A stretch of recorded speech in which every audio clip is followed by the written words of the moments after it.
جی بیٹا، آج ہم چھوٹا سا ٹاپک کرنے لگے ناجائز ذرائع آمدنی، کمائی کے یا آمدنی کے ناجائز ذرائع، ممنوعہ طریقے جن سے ہمارے دین نے ہمارے رب نے ہمیں منع کیا ہے کہ ہم کمائی کرتے ہوئے یہ والے طریقے اڈاپٹ نہیں کر سکتے، جن کو ممنوع قرار دیا گیا ہے۔ وہ 5 ہم نے اپنے سلیبس کے اندر یا ایک ٹاپک میں ایڈ کیے۔ آمدنی کے یا کمائی کے ایسے ذرائع جن کی اجازت نہیں ہے، ہمارے دین کے اندر اجازت نہیں ہے، ان کو ناجائز ذرائع آمدنی کہتے ہیں۔ پہلے نمبر پہ ہے ذخیرہ اندوزی، چیزوں کو سیو کر کے رکھنا، اپنے پاس سٹور کر کے رکھنا، اس نیت سے کہ جب وہ مہنگی ہوں گی تب میں مارکیٹ میں سیل کروں۔ گندم خرید لی ہے، چاول خرید لی ہے، یا کوئی بھی جنس ہے، اس نیت سے خرید کے سٹور کر لی ہے کہ جب یہ مہنگی ہوگی تو مارکیٹ میں سیل کر دوں گا، اسے کہتے ہیں ذخیرہ اندوزی۔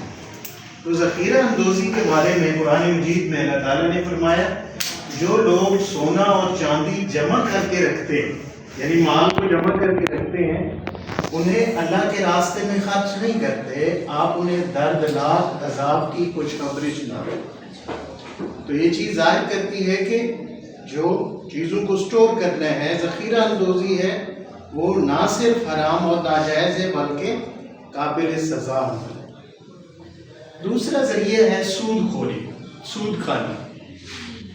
اب اس میں قرآن مجید میں اللہ تعالیٰ نے فرمایا، سود ہے کسی کو مجبور کر کے آپ اضافی رقم یا اضافی چیز وصول کرتے ہیں، کسی کی مجبوری سے فائدہ اٹھاتے ہوئے آپ کوئی اضافی چیز وصول کرتے ہیں، جنس ایک ہی ہوتی ہے، اسے سود کہا جاتا ہے۔ آپ نے 10 چیئرز دی ہیں، بدلے میں 12 چیئرز لی ہیں، یہ سود ہے۔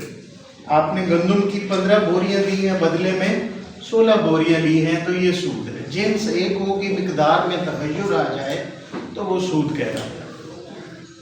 اب سود خور کے بارے میں اللہ تعالیٰ نے فرمایا کہ جو سود کھانے والے ہیں، اگر وہ باز نہیں آتے تو پھر اپنے آپ کو اللہ اور اس کے رسول صلی اللہ علیہ وسلم کے ساتھ جنگ کے لیے تیار کر لیں، یعنی ان کے ساتھ اللہ کا اور رسول صلی اللہ علیہ وسلم کا اعلان جنگ ہے۔ ایسے لوگ جو سود کھانے سے باز نہیں آتے، تو یہ بھی تنبیہ ہے، اس کا مطلب یہ والا ذریعہ بھی ہمارے لیے ناجائز ہے۔ تیسرے نمبر پہ ہے رشوت۔ اب رشوت لینا ناجائز طور پر، کسی کام کے لیے آپ کسی کے پاس جاتے ہیں اور وہ آپ سے پیسے ڈیمانڈ کرتے ہیں، چاہے آپ اس کے لیے ڈیزرو کرتے ہیں اس سیٹ کے لیے یا نہیں کرتے، اس کام کے لیے آپ حق پہ ہیں یا نہیں ہیں، اس صورت میں آپ پیسے دے کے اپنا کام نکلواتے ہیں تو یہ رشوت کے زمرے میں آتا ہے۔ اور اس کے بارے میں نبی پاک صلی اللہ علیہ وآلہ وسلم نے فرمایا، الراشی والمرتشی کلاہما فی النار، کہ رشوت دینے والا اور رشوت لینے والا دونوں جہنمی ہیں، دونوں جہنم میں جائیں گے۔ تو گویا یہ والا ذریعہ بھی ناجائز ذریعہ ہے۔ چوتھے نمبر پہ ہے ملاوٹ، ملاوٹ کرنا۔ اب جیسے ہمارے معاشرے کے اندر عام رواج ہے، آپ آٹا خریدنے کے لیے جاتے ہیں، خالص نہیں ملتا، دودھ خریدنے کے لیے جاتے ہیں، خالص نہیں ملتا، کوئی بھی چیز ہے وہ زیادہ تر ملاوٹ اس کے اندر پائی جاتی ہے، تو اس کے لیے نبی پاک صلی اللہ علیہ وآلہ وسلم کا ارشاد ہے کہ ملاوٹ کرنے والا ہم میں سے نہیں ہے۔ اس کا مطلب وہ دین اسلام کا باشندہ نہیں ہو سکتا جو مسلمان ہونے کے باوجود بھی ملاوٹ سے کام لیتا ہے۔ تو گویا ملاوٹ کرنا بھی ناجائز ذریعہ ہے کمائی کا۔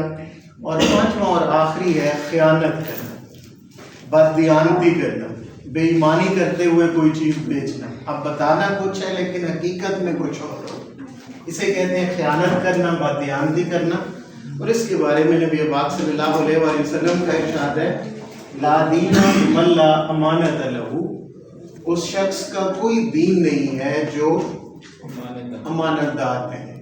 اب جس بندے کے اندر بھی امانت داری نہیں ہے، اس بندے کا کوئی دین نہیں۔ تو یہ 5 ہم نے ناجائز ذرائع آمدنی پڑھے ہیں جن سے کمائی کرنا ہمارے دین کے اندر جائز نہیں سمجھا جاتا، ناجائز ہے۔